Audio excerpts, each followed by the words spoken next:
Coming up, the Prime Minister silences his critics. We've got the full breakdown straight ahead. And more education on the upcoming referendum bills. And more on a developing story you'll see first here on ZNS News. Illegal migrants rounded up. We've got the latest. The Bahamas Tonight, the National Report, starts now. Now in HD.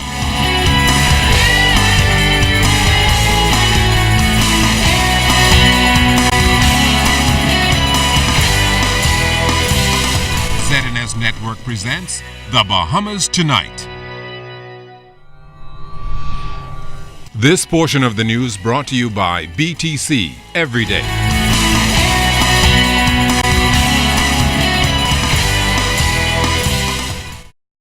Up until today, the Prime Minister has been limited in his comments, accepting criticism from the opposition and even some on his own side.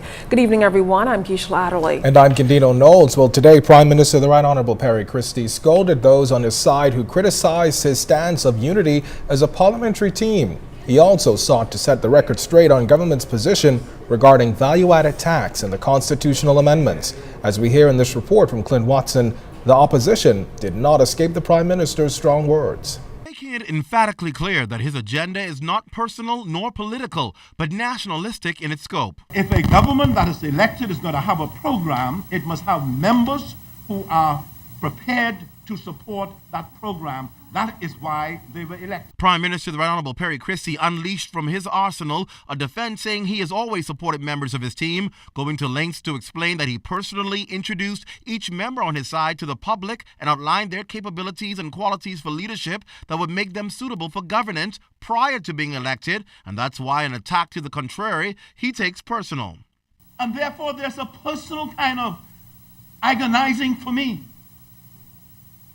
when I see differences emerging.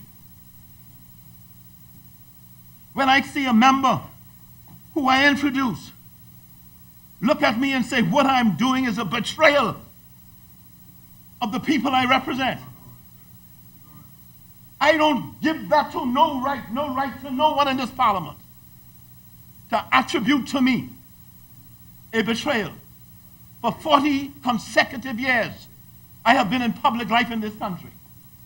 And there's not a possibility, no kind of idea, no kind of expression. What I do is the same that that member does, operates in good faith.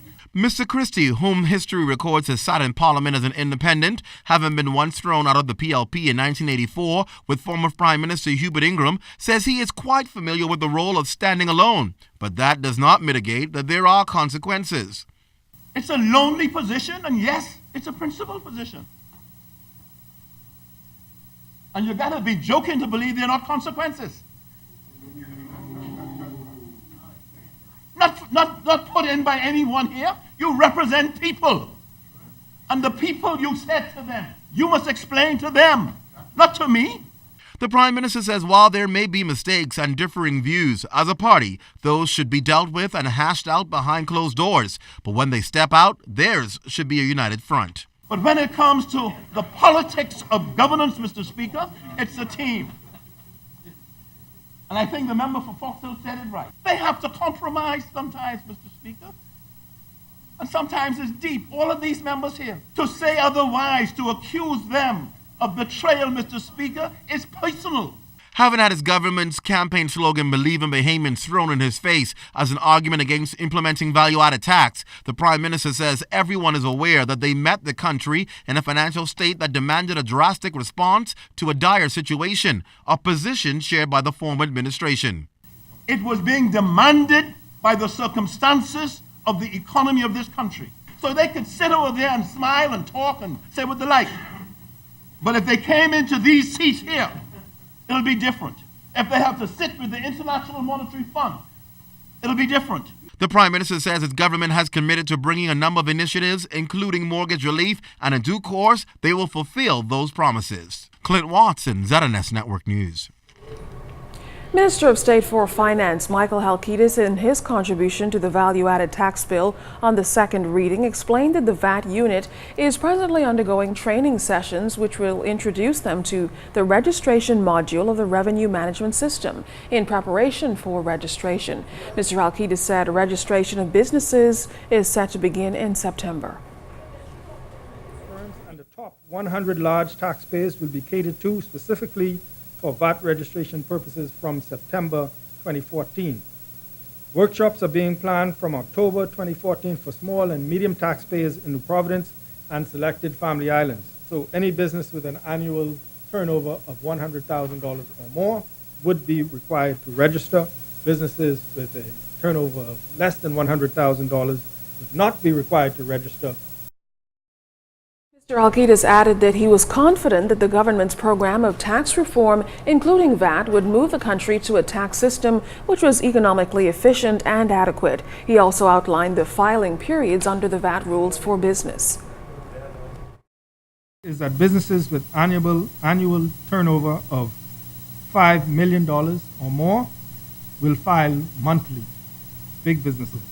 Businesses below that threshold and with taxable sales exceeding $400,000 would be allowed to file quarterly, every 3 months. So between $400,000 and $5 million, filing quarterly.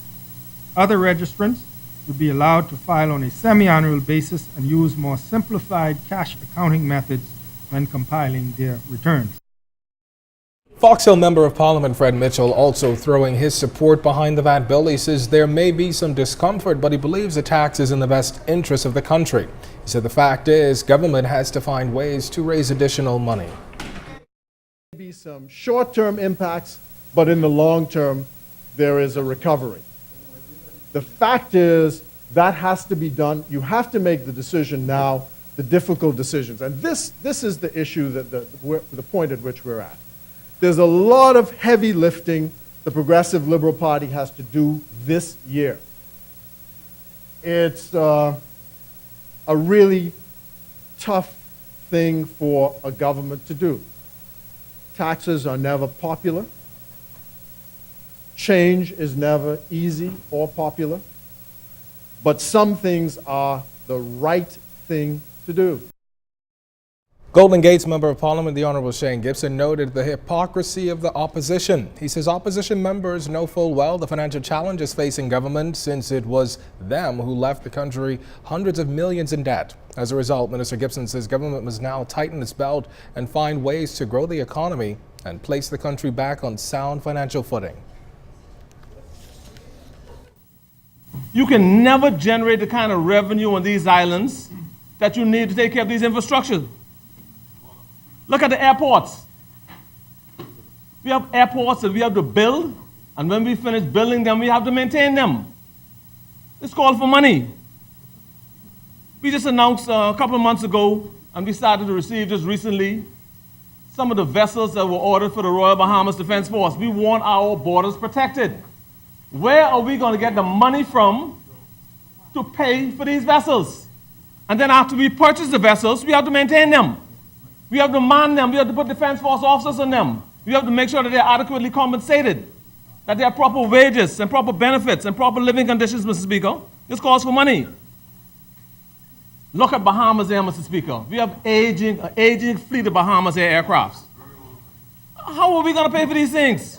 In other news tonight, the Constitutional Commission met with officers of the Royal Bahamas Police Force last evening. Retired Justice Ruby Nottage outlined how the compendium of bills will seek to bring about equality between men and women. The fourth bill, which is intended to end discrimination based on sex, that is the distinction between males and females, came up again.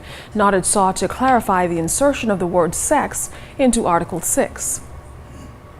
Sex is defined as your maleness or your femaleness the minute you're born. You have a certain gene type, and that gene type is within your chromosomes and your what you call them, your genotype. So it's always there. Even though after birth and when you reach 20 or 30 or whatever, you may decide as your preference not to be what is in your gene type, even then you are still male or female, which you were at the time that you came into this earth. Well, another issue of contention has been the second bill, which seeks to allow Bahamian women to pass citizenship on to their foreign spouses. The commission is also expected to meet with members of the Royal Bahamas Defense Force tonight. The constitutional referendum is set for November 6th. Brought to you by Shell Quality Fuels.